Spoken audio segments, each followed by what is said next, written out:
트럼프 전 대통령의 암살 미수 사건 이후에 트럼프 전 대통령의 당선 확률이 아주 높아졌죠. 자, 그렇게 된 다음에 트럼프 전 대통령이 이제 거침없이 자기의 생각을 쏟아내고 있습니다.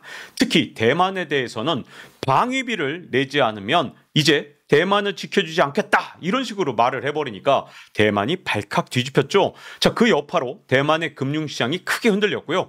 우리나라도 금융시장이 흔들리는 모습을 보였는데, 자, 여기서 궁금한 점은 과연 트럼프가 당선됐을 때 대만이 방위비 분담금을 내지 않았다고 해서 대만을 포기할 수 있는 것인가? 그리고 만약에 미국이 대만에 대한 방위를 소홀히 했을 때 중국의 대만 침공 가능성이 크게 올라가는 것인지 이 부분을 좀 짚어봐야 될 것 같습니다. 그 전에 지식한방에서 제가 한번 말씀드렸던 걸 짧게 한번 요약하겠습니다.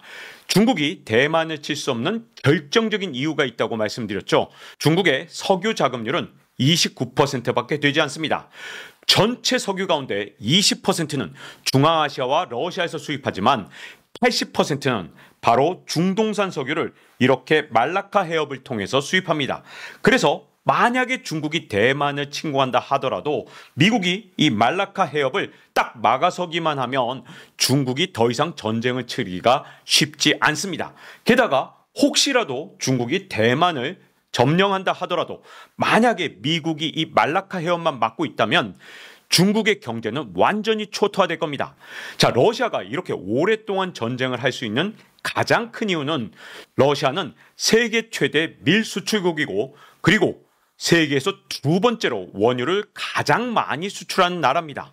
그런데 중국은 식량 자급도 안 되고요. 그리고 석유도 자급이 안 됩니다.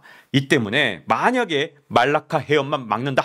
그렇게 되면 중국은 결코 전쟁을 오랫동안 지속할 수 없고 만약에 대만을 침공해도 이 대만 점령을 유지하기가 경제적으로 너무나도 어려운 상태가 됩니다. 그래서 미국의 주요 싱크탱크들 CSIS라든가 아니면 ISW, AI 이런 유수의 싱크탱크들은 중국이 대만을 무력으로 침공하는 걸 걱정하지 않습니다.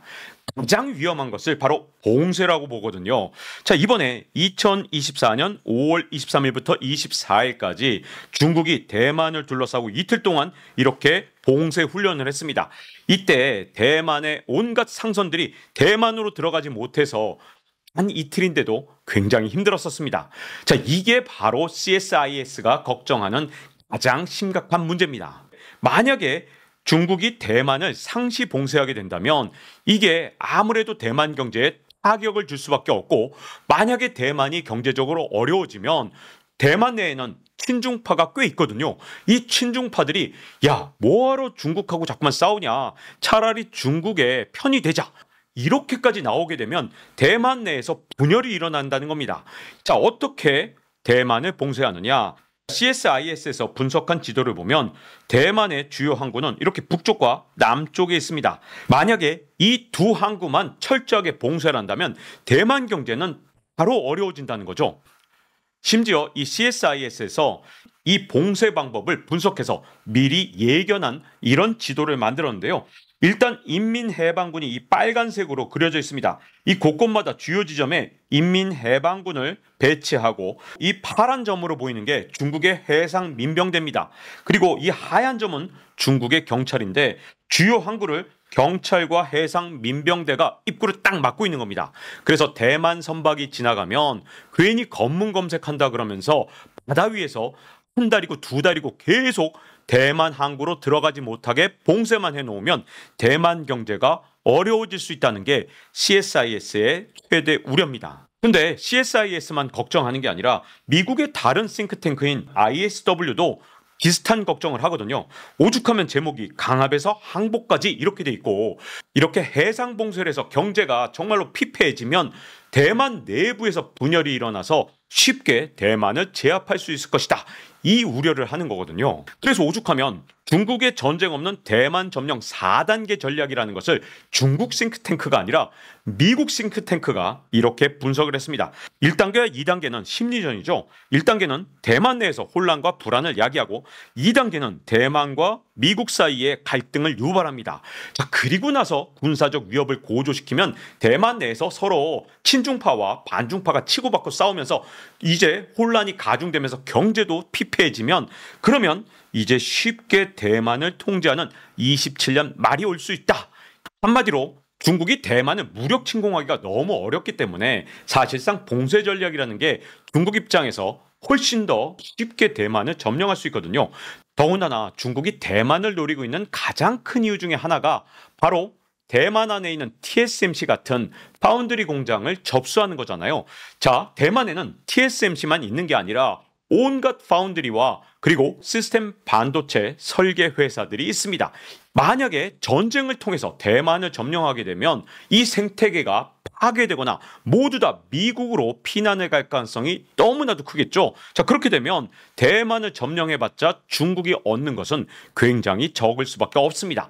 자, 그래서 미국과 대만 사이의 갈등을 키워서 이렇게 무혈 점령하는 것을 노리고 있다, 이렇게 볼 수 있는데요. 바로 이런 타이밍에 트럼프 전 대통령이 대만에 방위비를 내놔라, 그래야 지켜주겠다, 이런 식으로 방위비를 촉구한 것에 대해서 시장이 아주 민감하게 반응하는 겁니다. 트럼프 대통령이 구체적으로 뭐라 그랬냐? 파이낸셜 타임스 기사를 보면 트럼프 전 미국 대통령이 대만에 대해서 대만이 우리 반도체 사업의 거의 100%를 가져갔다.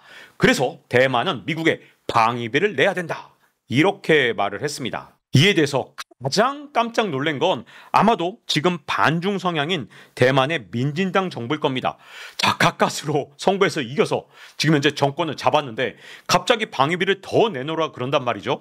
자, 그래서 깜짝 놀란 민진당 정부는 일단 총통은 말을 아꼈고요. 자, 대만의 행정원장, 우리나라로 치면 총리에 해당되는 바로 저룽타이가 뭐라 그랬냐?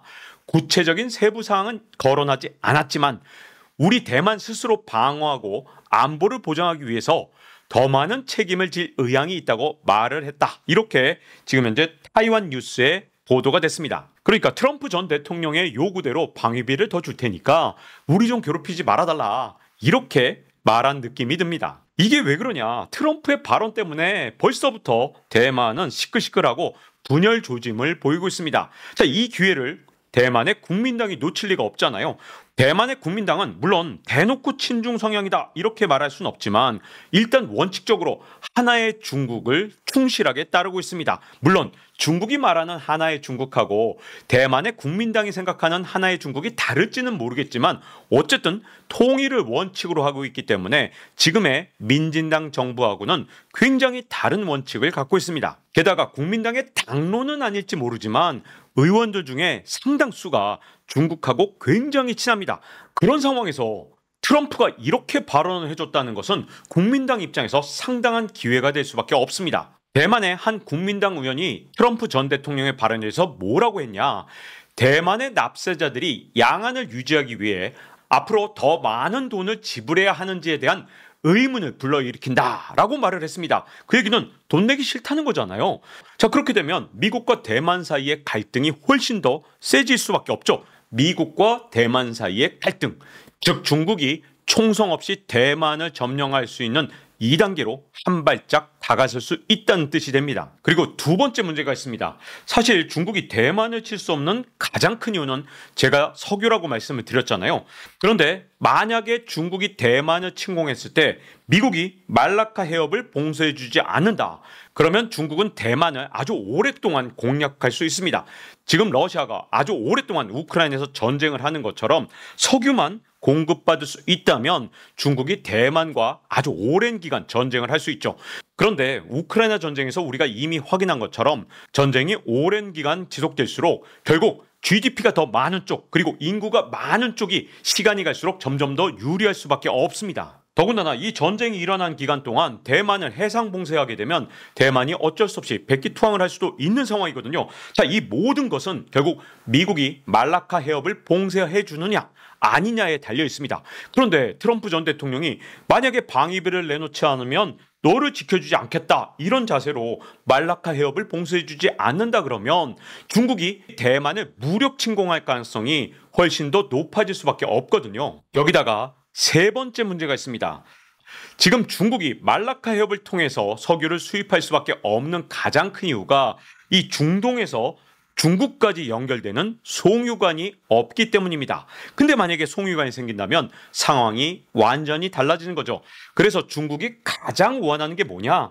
이란에서 파키스탄까지 송유관이 연결되고 다시 파키스탄에서 중국까지 송유관이 연결되면 그 다음부터는 더 이상 석유 수급에 아무런 걱정이 없어지는 겁니다. 그런데 이 이란과 파키스탄의 송유관은 사실 2011년부터 논의가 됐고요. 자, 이 기사 보세요. 2013년에 파키스탄은 이란하고 가스 파이프라인을 만들겠다. 이걸 론칭을 했다고 이렇게 기사가 나와 있죠. 근데 이게 착공만 됐지 결국 완공이 되지 않았습니다. 왜냐? 미국이 아주 강력하게 파키스탄을 압박했고요. 그리고 이때 대통령이 누구냐? 바로 버락 오바마 대통령이었죠. 그때는 이란도 어떻게든 서방과의 관계를 개선해서 좀 경제 상황을 타개해 보려고 온갖 노력을 할 때였거든요. 근데 그때 미국이 야, 이렇게 송유관을 연결하거나 가스 파이프라인을 연결하면 이게 결국 중국까지 들어가잖아. 이 공사 중단해달라. 이렇게 요청을 하니까 이란도 이 공사를 중단하는데 동의를 사실상 암묵적으로 해준 겁니다. 그래서 중국이 오매불만 그리는 이 송유관이 건설되지 않았거든요. 근데 최근에 어떤 일이 있었냐? 자, 2024년 5월 7일자 기사인데요. 이란의 특사 파키스탄이 파이프라인 완성을 결심했다고 밝혔다. 이렇게 기사가 나왔죠. 이게 어떤 일 이후에 일어난 거냐면 이스라엘하고 이란이 서로 미사일과 드론을 주고받았죠. 자, 그러고 난 다음에 미국이 계속해서 이스라엘 편만 드니까 이란이 경고를 했습니다. 야, 그러면 파키스탄하고 송유관 파이프라인 이거 다 만들 거야 라고 파키스탄에 가서 송유관 협상을 마친 겁니다. 이렇게 이란과 파키스탄의 파이프라인 건설이 다시 재개되니까 이제 파키스탄 대통령이 중국을 6월 4일자에 방문해서 어떤 협상을 하느냐? 파키스탄을 관통해서 중국까지 들어가는 송유관과 파이프라인을 건설하는데 합의를 했습니다. 근데 정말 묘한 건 이 협상이 타결된 다음에 이 모든 걸 주도했던 이란의 라이시 대통령이 헬기 사고로 숨졌거든요. 그리고 나서 이란의 대통령이 개혁파 대통령으로 바뀌었습니다. 중국 입장에서는 말라카 해협을 통하지 않고 얼마든지 천연가스나 석유를 수입할 수 있는 그런 길이 열리기 직전이었는데 라이시 대통령이 숨지고 개혁파 대통령이 등장한 겁니다. 정말 묘한 순간이기 때문에 역사의 아이러니일 수밖에 없는데요. 이 모든 것이 우연이었다면 중국은 다 차려진 밥상이 엎어진 것과 거의 비슷한 일이 일어난 셈인데요. 자, 이제 이란의 대통령 페제시키안 개혁파 대통령이 당선이 됐습니다. 페제시키안은 일단은 미국과도 협상하겠다 이렇게 온건 개혁파의 성향을 보이고 있지만 페제시키안 마음대로 협상이 되는 게 아니죠. 만약에 올해 11월 대통령 선거에서 트럼프가 대통령에 당선된다면 아마도 이란에 대해서 더욱더 강력한 제재를 갖고 올 가능성이 큽니다. 자, 그렇다면 페제시키안이 아무리 미국하고 친하게 지내려고 한다 하더라도 아마도 이게 잘 안 될 거고 그렇게 된다면 이란과 파키스탄의 파이프라인 협상이 원래대로 진행될 가능성이 굉장히 커질 수밖에 없습니다. 만약에 트럼프 전 대통령이 대통령에 당선되는 순간 이란에 추가 제재를 한다. 그러면 이란과 파키스탄, 중국을 연결하는 송유관이나 가스 파이프라인이 재추진돼서 이게 이렇게 이란에서 파키스탄까지 가고요. 이 과다르 항구에서 카라치까지 연결돼서 중국 땅까지 가는 이 파이프라인이나 송유관이 완공될 수도 있는 상황이 됐습니다. 그래서 제가 이걸 묘한 타이밍이라고 말씀을 드렸던 건데요. 자, 중국이 대만을 무력 침공할 생각이 아예 없다. 이건 아니거든요. 근데 석유라는 약점이 중국의 발목을 잡고 있는데 이렇게 묘한 타이밍에 트럼프가 대만을 보호해주네 만에 보호비를 더 내라 이런 식으로 말을 하니 이게 정말 시장에 아주 큰 악재가 될 수밖에 없었던 겁니다. 근데 대만이 중국에 넘어가면 이게 미국에도 타격을 줄 수밖에 없거든요. 왜냐? 대만에는 TSMC가 있거든요. 본사가 있잖아요. 만약에 중국이 무력이든 아니면 다른 방법이든 어떻게든 대만을 접수해서 이 TSMC의 기술력만 손에 넣을 수 있다면 앞으로 미중 패권 전쟁의 향방이 크게 바뀔 수도 있습니다. 그래서 사실은 미국이 대만한테 보호비를 내라 마라 이렇게 말할 때인가 이런 생각이 좀 들거든요. 대만이 미국한테도 얼마나 중요한지를 나타내는 한 하원의원의 발언이 있었는데요. 이게 공식석상에서 나온 발언입니다. 2023년의 발언인데 중국이 대만을 공격할 경우 미국이 대만 반도체 회사 TSMC를 표적으로 삼겠다고 위협해서 중국에 경고해야 된다. 이렇게 발언을 했습니다. 근데 이것만 있는 게 아니에요. 미국의 육사에서 한 논문이 나왔는데 만약에 대만을 잃어버리면 TSMC를 폭격해서 폭파시켜야 된다. 이런 논문까지 나온 적이 있습니다. TSMC는 중국한테만 중요한 게 아니라 미국한테도 매우 중요한 회사입니다. 이렇게 복합 방정식이 다 맞물려 있는데 트럼프 전 대통령 같은 경우는 일단 당장에 돈 계산을 먼저 하는 그런 성향이 있기 때문에 이번에도 대만한테 분명히 방위비 분담금을 훨씬 더 많이 내라. 이렇게 요구할 가능성이 크고요. 자, 그러면 이 요구 때문에 대만 내에서 친중 세력이 세력을 확대할 가능성이 있습니다.